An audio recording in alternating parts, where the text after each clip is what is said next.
Bom, vamos conhecer agora o professor de língua portuguesa, escritor e colunista Diogo Arraes. Ele tem um canal no YouTube chamado Mesma Língua. Ele comenta se, além do Brasil, o uso desses estrangeirismos também é comum em outros países. Olha só. Quando se fala sobre língua, fala-se sobre o resultado de uma série de campos ligados ao saber.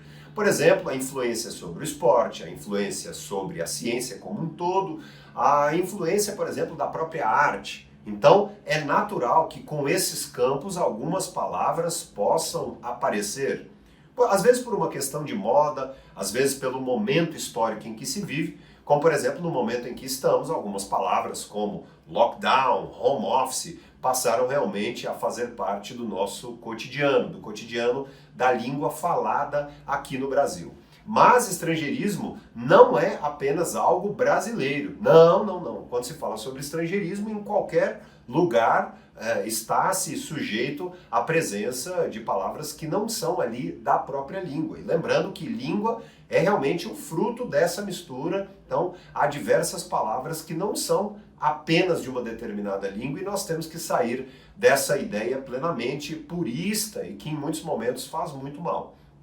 O problema do estrangeirismo é quando, por exemplo, não faz sentido, quando se usa, por exemplo, uma expressão como lockdown parcial, porque não é o significado da expressão lockdown. Então, quando se fala em lockdown, por exemplo, fala-se sobre o fechamento, fala-se sobre realmente a íntegra. Então, não faz sentido usar ali a expressão parcial para determinar lockdown. Não faz sentido nenhum.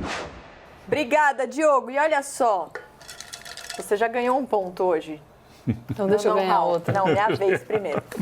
Hora do nosso momento Tonight, que vai funcionar assim. A nossa produção está desafiando esta bancada a sortear uma frase bem típica do Brasil e traduzir para o inglês esta noite. Eu só fico pensando, eu tô aqui, tomara que eu tenha luck. Você não vai parar. Não, perdemos Gabriela nesse programa, ela vai ficar o tempo inteiro. Vamos lá, eu tô com medo. Vamos lá.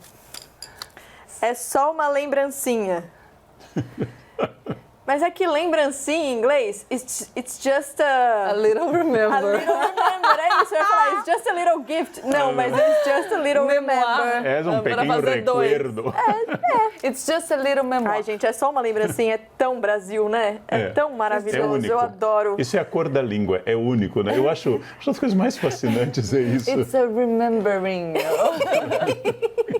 It's a tiny remembering.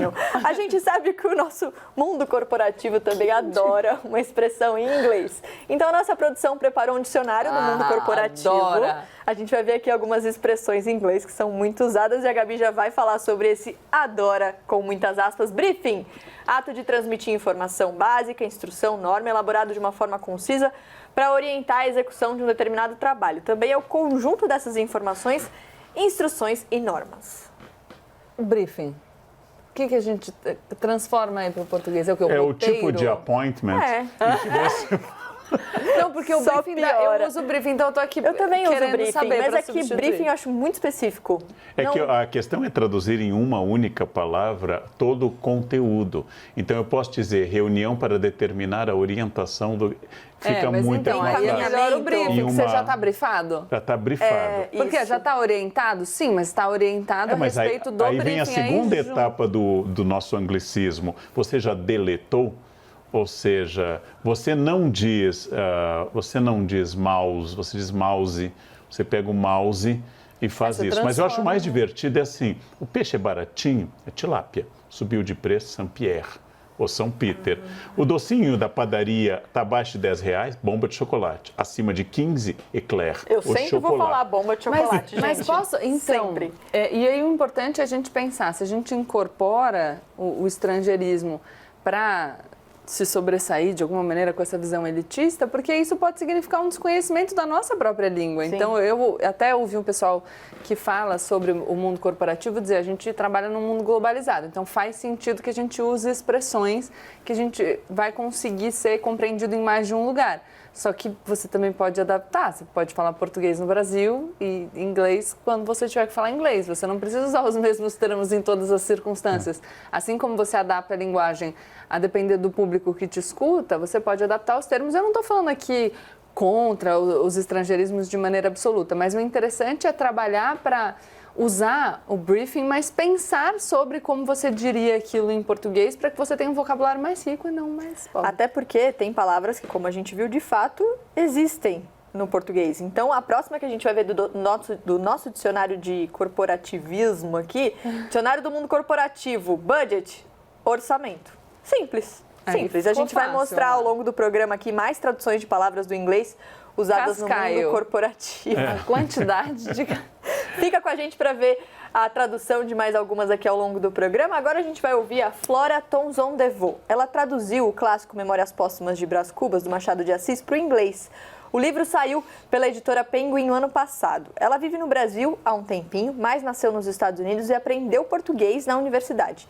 Agora ela mostra um pouquinho o outro lado da moeda quando a gente fala de estrangeirismo, o lado dos tradutores. Olha só. Sobre o uso dos estrangeirismos no português, eu posso falar que do outro lado da equação, é graças a esse tipo de estrangeirismo que o inglês é, segundo algumas estimativas, a língua que tem mais palavras do mundo. E isso não é porque a língua nasceu com essa riqueza toda. A gente tem muitas palavras que são sinônimos de origens diferentes, que foram incorporados em momentos diferentes por motivos diferentes, e por isso tem sabores diferentes. E isso vira uma grande caixa de ferramenta para tradutores como eu. Nem palavras entrando no inglês, nem palavras inglesas entrando no português me preocupam, enfim.